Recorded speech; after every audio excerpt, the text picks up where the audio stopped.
일본 아오리현에 태풍이 크게 몰아친 적이 있었는데요. 그때 이제 사과 농사를 하는 사람들이 크게 절망하게 됐어요. 10개 중에 9개가 다 땅에 떨어졌거든요. 예. 그래서 수확한 사과 중에 거의 90%가 쓸모없게 되니까 아주 절망에 빠지게 되었습니다. 그런데 오직 한 사람만은 좀 다른 생각을 하고 있었어요. 10개 중에 1개 남은 이 사과를 가지고, 이 남은 사과를 가지고 어떻게 할까 궁리를 하는 거예요. 예. 다른 모든 농부들은 절망하고 있는 상황 속에서 한 사람만은 다른 생각을 그렇게 한 것입니다. 그렇게 해서 그가 상품의 제목을 이렇게 내놨다고 합니다. 절대로 떨어지지 않는 사과 해가지고 상품을 내놓았어요. 절대로 떨어지지 않는 사과. 그랬더니 그 당시에 대학 입시가 있었는데요. 그래서 아주 높은 가격에 이 사과가 아주 날개도 친 듯이 팔렸다고 합니다. 내일 대학 수능 시험이죠. 아마 이 사과를 지금 내놓으면 날개도 친 듯이 팔릴 것 같습니다. 절망의 순간에 같이 절망하는 것이 아니라 생각을 달리하니까 상황이 바뀌었어요. 굉장히 유명한 곳으로, 그리고 유명한 그런 사과가 되었던 것입니다.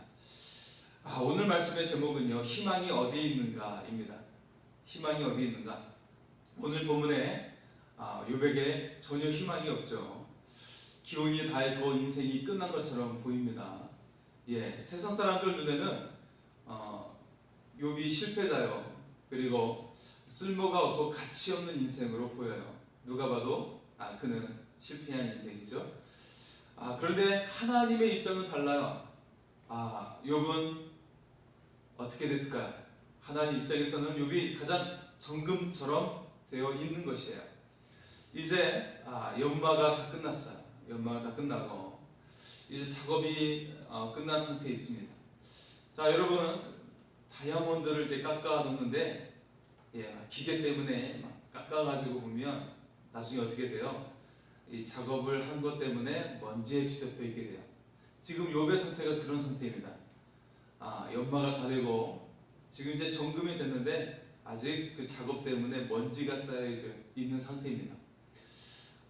이제 무엇이 남았어요? 하나님께서 씻겨주시면 하면 찬란한 빛이 되어 비추게 될 줄 믿습니다. 지금 욥은 정금이 다 되었어요. 다만 아직 씻기기 전의 상태입니다. 먼지에 덮여 있을 뿐입니다. 먼지에 덮인 상태를 보고 아직도 사람들은요, 실패했다고 말하죠.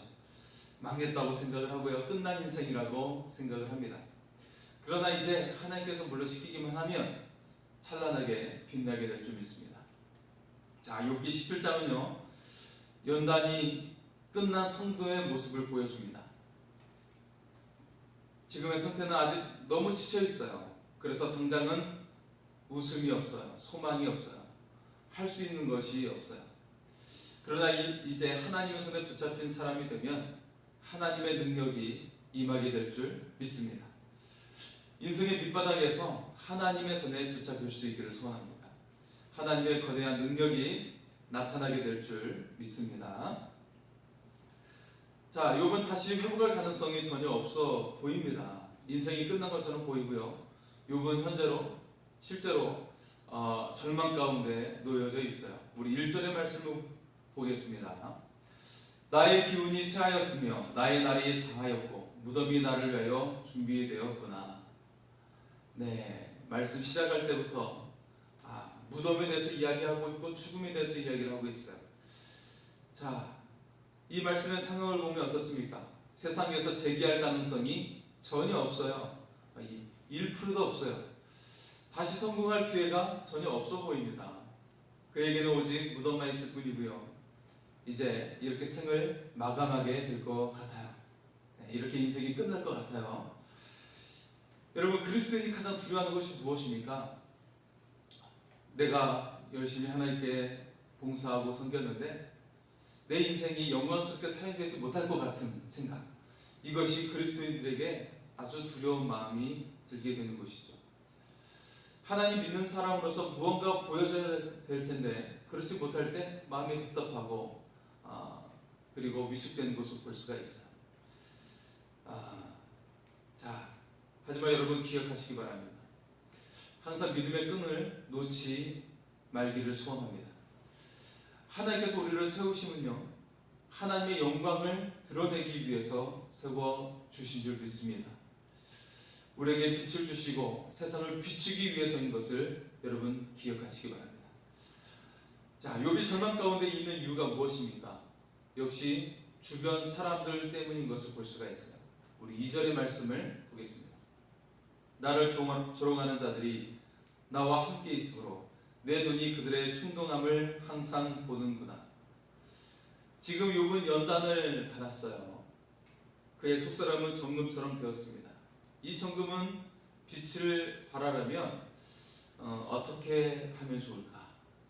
이 정금이 빛을 발하려면 어떻게 하면 좋을까요? 그것은 바로 하나님의 말씀을 들을 때입니다. 그 말씀이 실제 내 삶이라고 믿으며 나가면 그때 빛을 비추게 될 줄 믿습니다. 마음속에 하나님의 말씀을 비출 수 있도록 하시기 바랍니다. 그럴 때 여러분 안에 있는 정금이 빛을 발하게 될 줄 믿습니다. 네. 자, 그리스도인이 언제 흔들리게 되나요? 내 주변에 신앙 없는 사람이 있을 때 흔들려요. 여전히 우리를 초라하고 실패자라고 그들은 우리에게 말을 하죠. 우리를 다른 사람과 비교해서 우리를 초라하게 만들어버립니다. 하나님의 자녀가 고난받을 때 옆에 있는 사람을 잘 둘 수 있기를 바랍니다. 여러분 옆에 누구와 함께 있는지 한번 둘러보세요. 세상적 가치를 둔 사람과 있으면 해를 끼치게 됩니다. 여러분 계속 절망하게 만들어 줄 거예요. 더욱 번뇌를 일으키는 사람으로 만들어 버릴 것입니다. 세상적인 가치를 가진 사람은 우리의 고난을 향해서 말을 하죠. 야, 그렇게 살면서 언제 돈을 벌려고 그래? 언제 집을 장만할 거야? 신앙이 밥 먹여주니?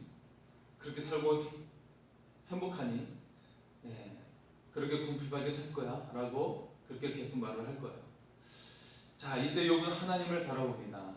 하나님께 당당하게 담보물을 달라고 요구하고 있어요. 여러분 놀랍지 않습니까? 3절의 말씀을 보겠습니다. 청하건대 나에게 담보물을 주소서. 나의 손을 잡아줄 자가 누구리까? 여러분 담보물이 무엇이죠? 우리가 돈을 빌릴 때 가지고 있는 집이나 땅을 담보로 해서 돈을 빌리게 되죠. 또 여러분 집에 우리가 새로 들어가게 되면 담보를 설정해줘요. 그러면 다른 사람에게 세를 주지 않겠다라고 하는 그런 언약의 표가 되는 것입니다. 자, 이것을 신앙과 관련해서 생각해 볼 수가 있죠. 내가 열심히 말씀 배우고 열심히 봉사를 했어요.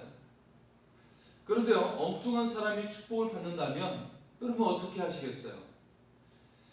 하나님만 믿고 준비한 우리 인생이 헛수고가 되고 많은 것이죠.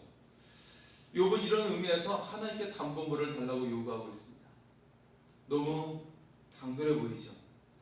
그러나 욥은 지극히 고통스러운 연단을 받았어요. 그래서 이 연단 후에 이 세상에서 훌륭하고 유익하게 사용되도록 보증해 달라고 요구하고 있는 것입니다. 욥은 고난이 고난으로 끝나지 않았어요. 고난을 하나님의 약속으로 보고 있는 것입니다. 여러분, 욥이 계속 지금 우리가 그냥 단순히 읽으면 비탄에 젖어 있고 신세를 한탄하는 그런 느낌이죠. 하지만 그가 고난을 고난으로 끝내고 있지 않다라는 사실입니다. 하나님께 당당하게 담보물을 요구하고 있고 자기의 인생을 보증해 달라고 이야기하고 있어요. 내 인생을 보장해 주십시오 라고 요구하고 있습니다. 욥이 고난을 어떻게 바라보고 있어요? 하나님의 또 다른 약속으로 바라보고 있는 거예요. 하나님, 주께서 내 인생을 지금 고통스럽게 하지만 결국에는 영광스럽게 나오게 될 줄 믿습니다. 제 인생을 보장해 주세요 라고 요구하고 있는 것이에요. 하나님의 약속으로 보고 있는 것이에요. 오늘 여러분이 연단받고 있다면 이를 통해 훌륭하고 아름답게 사용되는 은혜가 임할 수 있기를 소원합니다. 또한 고난을 고난으로 여기지 말기를 바랍니다. 하나님의 약속으로 바라보고 이 세상 누구와 비교할 수 없는 엄청난 은혜가 임할 것을 여러분 기대할 수 있기를 소원합니다. 욥은 3절 후반에 말하고 있어요. 나의 손을 잡아줄 자가 누구인가? 우리 삶이 낭떠러지를 향해 떨어지고 있어요. 이제 더 이상 떨어질 것도 없을 것 같이 떨어지고 있어요. 이때 하나님께서 우리의 손을 낚아채듯이 잡아주십니다. 그리고 잡아 올려주시죠. 그리고 세상 위에 우뚝 서게 만들어 주십니다. 이제 나의 능력으로 서는 것이 아니에요. 내가 열심히 땀 흘려서 노력하고 열심히 공부하고 열심히 내가 정말 수고하고 나의 능력으로 서는 것이 아닙니다. 이제는 하나님의 능력으로 서게 되는 줄 믿습니다. 곧 하나님의 말씀과 성령의 능력으로 서게 되는 것입니다. 오늘 하나님께서 여러분의 손을 잡아주시는 은혜가 임하게 될 줄 믿습니다. 여러분 학생들이 내일이 수능시험인데요. 수능시험을 보기 전에도 여러가지 시험을 봐요. 모의고사도 보고 중간고사도 보고 그렇습니다. 이렇게 중간에 시험을 보는 이유가 무엇이죠? 내 실력이 어느 정도인가, 내가 공부한 것이 어느 정도인가 점검하는 것이에요. 그래서 이것을 잘 익혀서 내일 수능시험을 잘 보기 위해서이죠. 여러분 일을 하다가 중간 결산을 하는 경우가 있어요. 그렇죠? 그 이유가 무엇이에요? 우리가 이 일을 잘 마칠 때 지금 잘 일을 진행하고 있는가, 우리가 하고 있는 일들이 잘 되고 있는가 점검하기 위해서 중간 결산을 하는 거예요. 저희에게도 이제 다음 주에 예결산위원회가 모이는데요. 우리가 중간에 재직회를 해서 회계보고를 하는 것들이 중간 결산을 하는 것이죠. 그렇게 해서 우리가 잘 가고 있나 점검을 하는 겁니다. 욥은 자기 평가를 실시하고 있어요. 자기를 점검하고 있습니다. 자신의 중간 평가를 통해 자기를 돌아보고 있어요. 욥이 연단되었죠. 그런데 아직 그의 상태는 최악의 상태예요. 하나님의 터치가 없어요. 아직은 눈에 보이는 현실은 아직 고통스럽기만 합니다. 가장 참혹한 상태에 놓여져 있어요. 4절에서 보면요, 욥은 친구들이 여전히 하나님의 뜻을 깨닫지 못한다고 그들을 먼저 이야기하고 있습니다. 친구들은 하나님을 경외하고 있죠. 그들의 말을 들어보면 정말 하나님을 경외하는 사람들이에요. 그런데 치명적인 문제가 있어요. 그들의 치명적인 문제가 무엇입니까? 세상적인 잣대로 하나님의 축복을 평가하고 있는 것이에요. 그런데요, 오늘날 대부분의 신앙인들이 이들과 다를 바가 없습니다. 여러분은 하나님의 축복을 어떻게 생각하십니까? 좋은 직장에 들어가는 것, 연봉을 많이 받게 되는 것, 월급이 오르게 되는 것, 자녀들을 출세하는 것, 다 이것을 우리가 하나님의 축복이라고 생각하지 않습니까? 우리나 욥의 친구들이나 똑같습니다. 세상적인 잣대를 가지고 하나님의 축복이라고 말을 하고 있어요. 일관성 있게 욥의 친구들은 다 그렇게 이야기하고 있어요.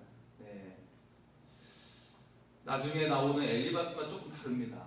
그래서 좀 더 성숙된 모습을 보이고 있는데요. 세상적인 성공을 하나님의 축복으로 단정 짓지 말라는 거예요. 성경은 우리에게 그렇게 말하고 있어요.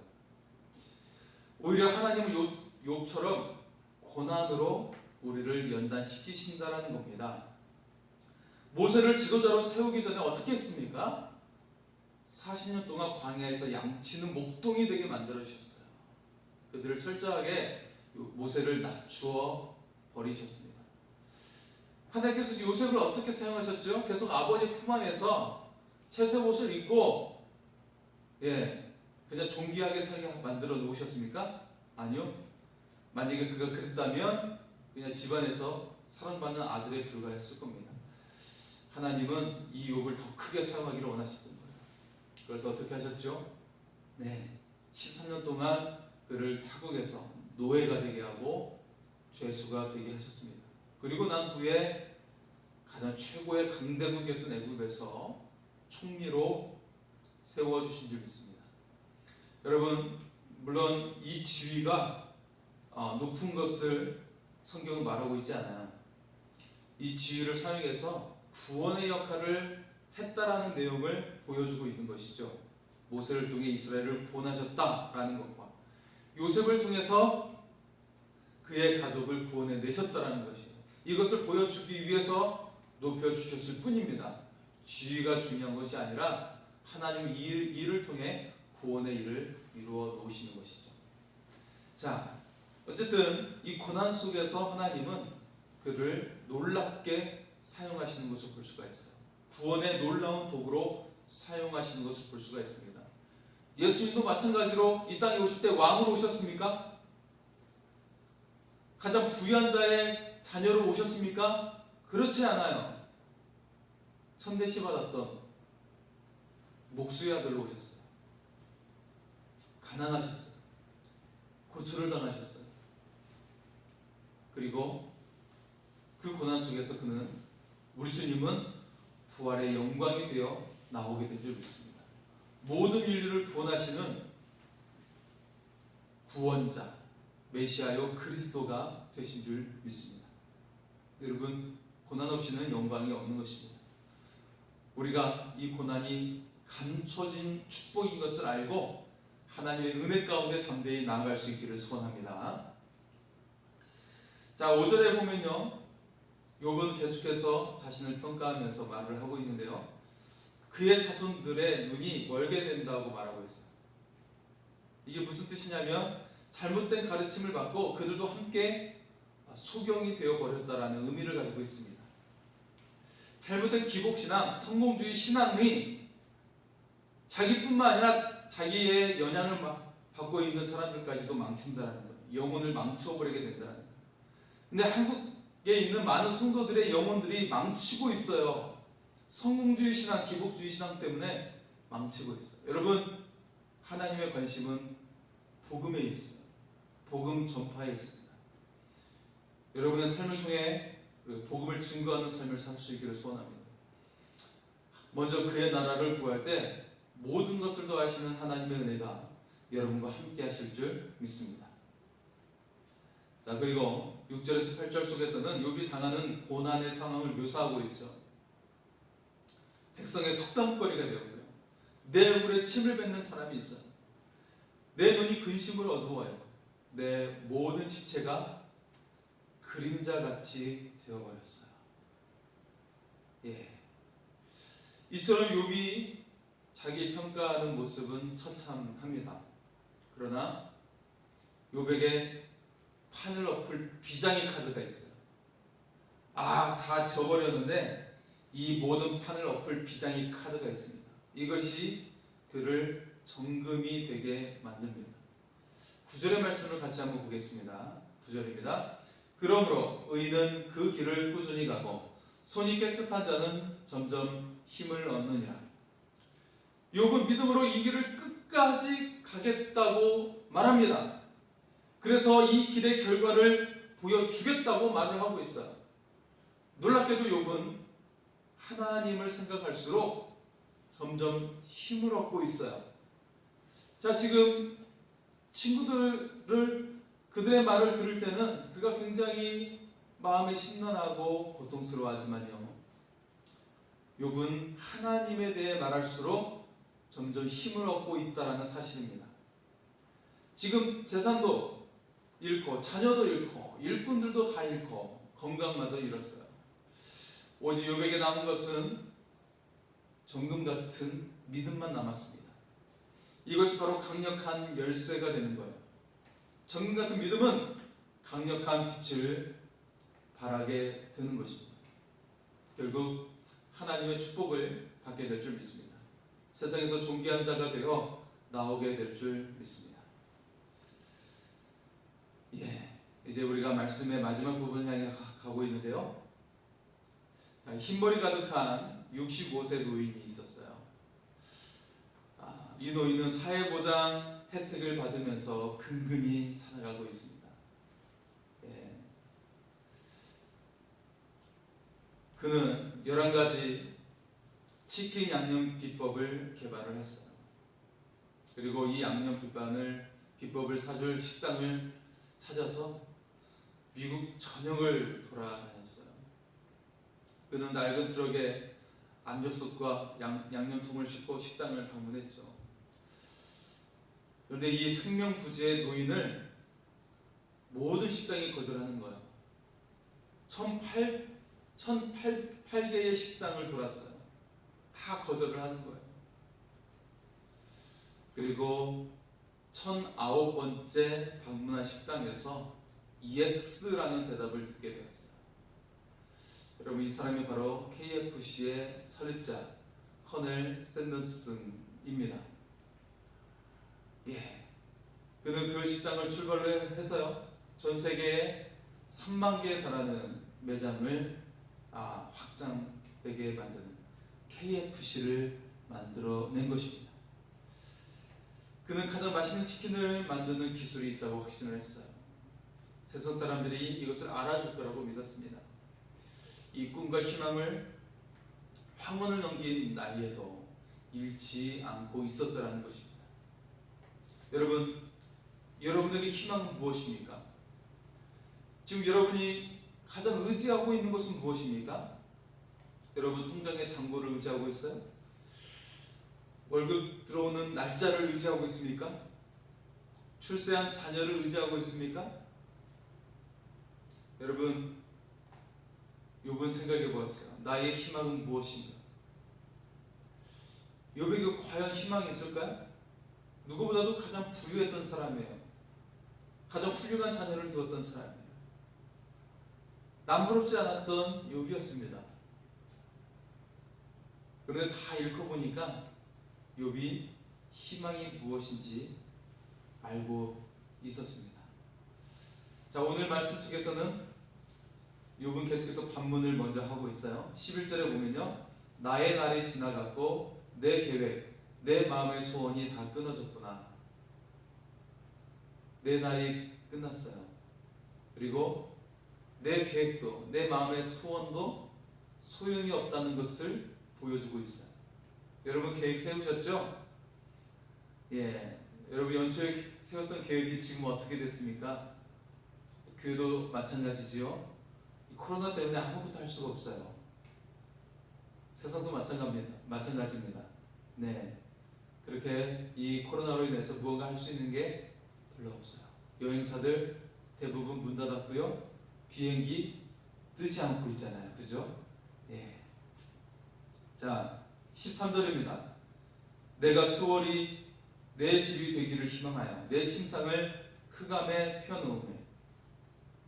이 말은 곧 죽음을 의미하고 있는 것이죠. 죽음밖에는 더 이상 희망이 없다라고 말하고 있어요. 전혀 희망이 없다라는 것을 말하고 있는 것입니다. 자, 그리고 15절에서 16절입니다. 나의 희망이 어디 있으며 나의 희망을 누가 보겠느냐? 우리가 흙 속에서 쉴 때에는 희망이 소울의 문으로 내려갈 뿐이니라. 흙 속에 들어갈 때도 희망이 죽음과 함께 사라진다고 말을 하고 있습니다. 다시 말해서 나에게 남은 것은 죽음밖에 없다 말하고 있는 것이죠. 결국 욥은 희망이 없다고 말을 하고 있어요. 욥이 정말 몰라서 이렇게 말하고 있을까요? 이미 앞에서 욥은 말했어요. 지금 이 말이 연결되어져 있는 바로 앞에 16장 19절 말씀입니다. 16장 19절입니다. 지금 나의 증인이 하늘에 계시고 나의 중보자가 높은 데 계시니라. 아멘. 욥은 줄곧 나에게 하나님밖에 없다고 말을 하고 있어요. 욥은 자신의 고통에 대해서 말하면서도 하지만 줄곧 나에게 하나님밖에 없다고 말을 하고 있습니다. 가족을 다 잃고 친구들도 등을 지고 있어요. 성 안의 사람들이 자신을 향해 욕하고 침을 뱉어요. 그럼에도 나를 바라보시는 분, 또 나의 중보자여 나의 편이 되시는 분, 바로 하나님이 나와 함께 하신다는 거예요. 그 하나님이 나를 향한 약속을 결코 저버리지 않는다고 말씀하고 있습니다. 사랑하는 성도 여러분, 하나님을 소망으로 삼는 자가 진짜 복된 자인 것을 기억하시기 바랍니다. 그는 세상에서 가장 값진 보배를 가진 사람이에요. 오늘 주의 성도들이 자신을 새로운 눈으로 바라볼 수 있기를 소원합니다. 오직 우리가 바라봐야 될 분은 하나님이에요. 눈에 보이는 것으로 소망이 없다고 말하지 마세요. 세상 사람들의 나에게 하는 말로 자신을 평가하지 마세요. 세상 것으로 여러분 소망을 삼지 마세요. 오직 하나님이 나의 소망 되심을 바라보시기를 소원합니다. 소망 되신 하나님께서 여러분의 삶을 영화롭게 만들어 주실 줄 믿습니다. 이 은혜가 여러분과 함께 할 줄 믿습니다. 이제 우리 하나님께 찬양하며 기도하며 나아가겠습니다.